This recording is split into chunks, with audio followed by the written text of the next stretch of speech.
We've got some new numbers coming in on hate crimes in the U.S. The FBI saying it received more than 7,000 individual reports of hate crimes last year. That would be the third highest number over the past 10 years. But there is a caveat. The number of agencies reporting actual hate crimes dropped by 22%, the lowest in 2 decades. This means the number of incidents may be much higher. I mean, with fewer agencies reporting and such high numbers.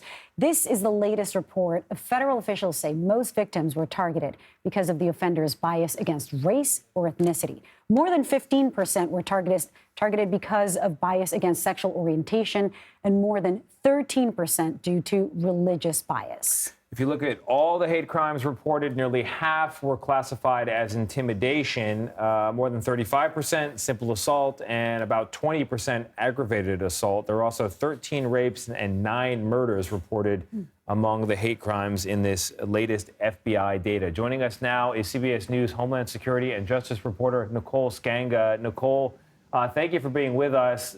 With all the caveats and the detail we just tried to layer into this introduction, from where you're sitting, what can be gleaned from this report?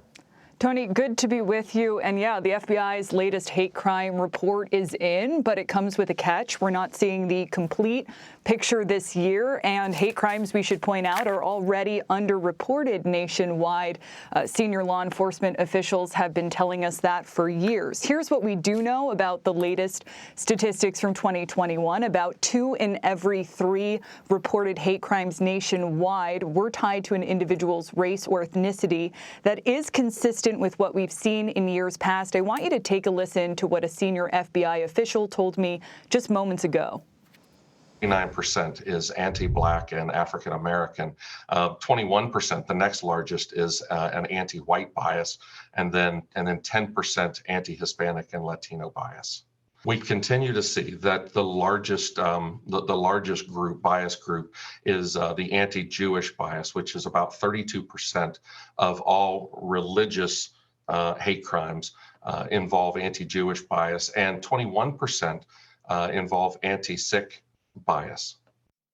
This, of course, coming in a year where we've witnessed a number of targeted violent attacks, a number of hate crimes, including some high-profile, alleged hate crimes. A lot of our viewers will recall the tragedy that played out in Buffalo, New York, earlier this year in May. The alleged shooter there killing 10 at a supermarket in a predominantly Black community.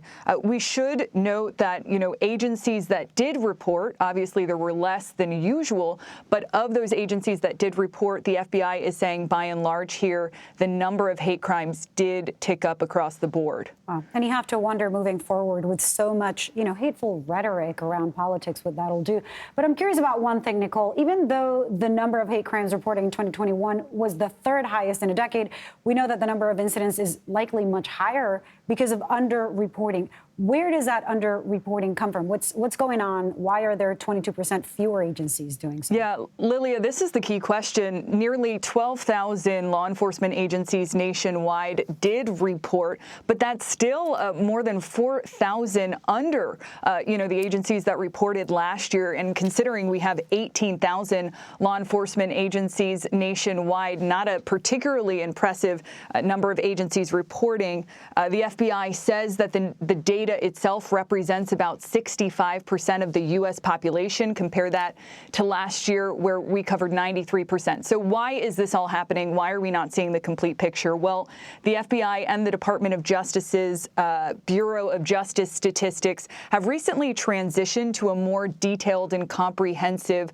crime reporting program. It's known as the National Incident-Based Reporting System, or NIBRS, and the new data collection method, it does offer a more complete picture of crime in the United States. There's additional information that is gathered about victims, offenders, crime location, weapons use. This data is no longer aggregate, meaning it accounts for each particular incident. But not everyone is on board yet, and still missing from this data are some very key cities. For example, New York City, NYPD has not transitioned over yet. Los Angeles County, Philadelphia, most of the state of Florida. So there are significant significant gaps that prevent us from making the kinds of estimates or determinations. For example, what percentage of hate crimes have increased compared to recent years that we can usually make when this report is released. Well, that's a massive gap given how populous those cities are.